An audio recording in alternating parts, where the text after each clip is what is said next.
ஒன்று குறிப்பேடு அதிகாரம் 16. அவர்கள் கடவுளின் பிழையை கொண்டு வந்து தாவீது அதற்கென்று அமைத்திருந்த கூடாரத்தின் நடுவே வைத்தனர். பின்பு கடவுளின் முன் எரிபலிகளையும் நல்லுறவு பலிகளையும் செலுத்தினர். தாவீது எரிபலிகளையும் நல்லுறவு பலிகளையும் செலுத்திய பின்பு மக்களுக்கு ஆண்டவரின் பெயரால் ஆசி வழங்கினார். அவர் இஸ்ரேலராகிய ஆண் பெண் அனைவருக்கும் ஆளுக்கு ஓர் அப்பமும் ஒரு துண்டு இறைச்சியும் ஒரு திராட்சை பழ அடையும் கொடுத்தார்.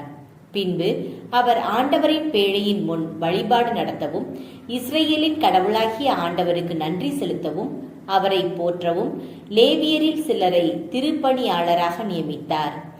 ஆசாபு தலைவராகவும் செக்கரியா துணை தலைவராகவும் எயியேல், செமிரா, மூத்து, எகியேல், மத்தித்தியா, எலியாபு, பெனாயா, ஓபேது ஏதோம், எயியேல் ஆகியோர் தம்புரு சுரமண்டல கருவிகளை வாசிக்கவும் ஆசாபு கைத்தலம் கொட்டவும் பெனாயா, யகசியேல் ஆகிய குருக்கள் இருவரும் கடவுளின் உடன்படிக்கை பேழையின் முன் இடைவிடாமல் எக்காலங்களை ஊதவும் நியமிக்கப்பட்டனர். இறை புகழ்ச்சி பாடல். இவ்வாறு தாவீது ஆண்டவருக்கு நன்றி பாடல்களை பாடும் பொறுப்பை ஆசாபுக்கும் அவர் உறவின் முறையினருக்கும் முதலாக அளித்தார்.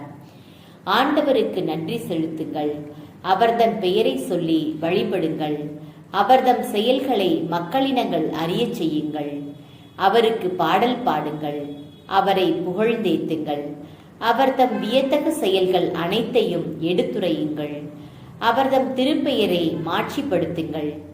ஆண்டவரை தேடுவோரின் இதயம் அக்களிப்பதாக. ஆண்டவரையும் அவரது ஆற்றலையும் தேடுங்கள், அவரது திருமுகத்தை இடையராது நாடுங்கள்.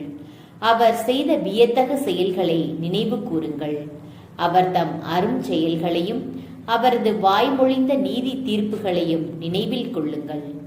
அவரின் ஊழியராம் இஸ்ரேலின் வழிமரபே, அவர் தேர்ந்து கொண்ட யாக்கோப்பின் புதல்வரே, அவரே நம் கடவுளாகிய ஆண்டவர். அவரின் நீதி தீர்ப்புகள் உலகம் அனைத்திற்கும் உரியன.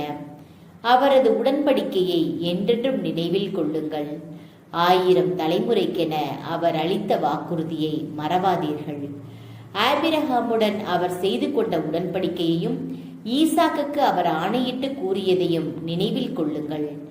யாக்கோபுக்கு நியமமாகவும் இஸ்ரேலுக்கு என்றுமுள்ள உடன்படிக்கையாகவும் அதை அவர் உறுதிப்படுத்தினார். கானான் நாட்டை உனக்கு அளிப்பேன், அப்பங்கே உனக்கு உரிமை சொத்தாய் இருக்கும் என்றார் அவர். அப்போது அவர்கள் மதிப்பிலும் எண்ணிக்கையிலும் மிக குறைந்தவராய் இருந்தார்கள். அங்கே அந்நியராய் இருந்தார்கள். ஒரு நாட்டினின்று மற்றொரு நாட்டிற்கும் ஓர் அரசு நின்று மற்றொரு மக்களிடமும் அலைந்து திரிந்தார்கள். யாரும் அவர்களை ஒடுக்குமாறு அவர் விட்டுவிடவில்லை. அவர்களின் பொருட்டு மன்னர்களை அவர் கண்டித்தார். நான் அருள் பொழிவு செய்தாரை தொடாதீர், என் இறைவாக்கினருக்கு தீங்கிழைக்காதீர் என்றார் அவர். உலகெங்கும் வாழ்வோரே, ஆண்டவருக்கு புகழ் பாடுங்கள், அவர் தரும் மீட்பை நாள்தோறும் அறிவியுங்கள். பிற இனத்தார்க்கு அவரது மாட்சியை எடுத்துரையுங்கள். அனைத்து மக்களினங்களுக்கும் அவர் தம் வியத்தகு செயல்களை அறிவியுங்கள். ஏனெனில் ஆண்டவர் மாட்சிமிக்கவர், பெரிதும் போற்றத்தக்கவர். தெய்வங்கள் அனைத்திற்கும் மேலாக அஞ்சுதற்கு உரியவர் அவரே. மக்களினங்களின் தெய்வங்கள் அனைத்தும் வெறும் சிலைகளே. ஆண்டவரோ விண்ணுலகை படைத்தவர். மாட்சியும் புகழ்ச்சியும் அவர் திருமுன் உள்ளன. ஆற்றலும் அக்களிப்பும் அவரது திருத்தலத்தில் உள்ளன. மக்களினங்களின் குடும்பங்களே, ஆண்டவருக்கு சாற்றுங்கள். மாட்சியையும் ஆற்றலையும் ஆண்டவருக்கு சாற்றுங்கள். ஆண்டவரின் பெயருக்குரிய மாட்சியை அவருக்கு சாற்றுங்கள். உணவு படையில் ஏந்தி அவர் திருமுன் வாருங்கள். தூய கோலத்துடன் ஆண்டவரை வழிபடுங்கள். உலகெங்கும் வாழ்வோரே, அவர் திருமுன் நடுங்குங்கள். உலகம் உறுதியுடன் நிலை கொண்டுள்ளது, இனி அது அசைக்கப்படுவதில்லை. விண்ணுலகம் மகிழ்வதாக, மண்ணுலகம் களி கூறுவதாக. ஆண்டவர் ஆள்கின்றார் என்று பிற இனத்தார்க்கு அறிவிப்பாராக. கடலும் அதில் நிறைந்துள்ளனவும் முழங்கட்டும். வயல்வெளியும் அதில் உள்ள அனைத்தும் களி கூறட்டும். அப்பொழுது காட்டு மரங்கள் ஆண்டவர் திருமுன் மகிழ்ந்து பாடட்டும். ஏனெனில் அவர் மண்ணுலகிற்கு நீதி தீர்ப்பு வழங்க வருகின்றார். ஆண்டவருக்கு நன்றி செலுத்துங்கள், ஏனெனில் அவர் நல்லவர், என்றென்றும் உள்ளது அவரது பேரன்பு.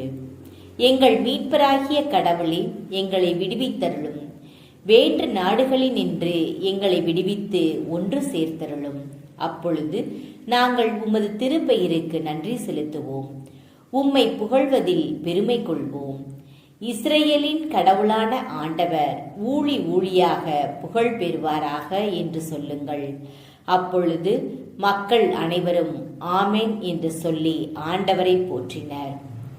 எருசலேம் கிபையோனில் வழிபாடு. பின்பு தாவீது ஆண்டவரின் உடன்படிக்கை பேழையின் முன் தொடர்ந்து எந்நாளும் பணிவிடை செய்வதற்காக பேழைக்கு முன்பாக இருக்குமாறு ஆசாபையும் அவரின் உறவின் முறையாரையும் பணித்தார்.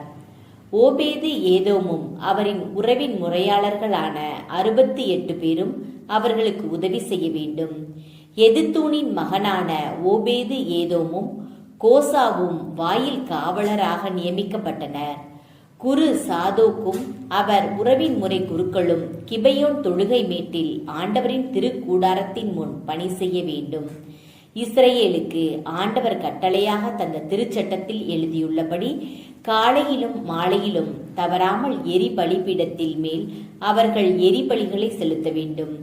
இவர்களோடு ஏமானையும் எதுத்தூனையும் பெயர் சொல்லி தேர்ந்து கொள்ளப்பட்ட சிலரையும் ஆண்டவரின் பேரன்பு என்றென்றும் உள்ளது என்றுரைத்து அவருக்கு நன்றி செலுத்துமாறு கட்டளையிட்டார். இவர்களோடு ஏமான், எதுத்தூன் ஆகியோரையும் எக்காலங்களையும் கைத்தாளங்களையும் இறை பாடலுக்குரிய இசை கருவிகளையும் இசைக்க ஏற்படுத்தினார். எதுத்தூனின் புதல்வரை வாயில் காவலராக நியமித்தார். பின்னர் மக்கள் அனைவரும் தம் வீடு திரும்பினர். தாவீதும் தம் வீட்டாருக்கு ஆசி வழங்க வீடு திரும்பினார்.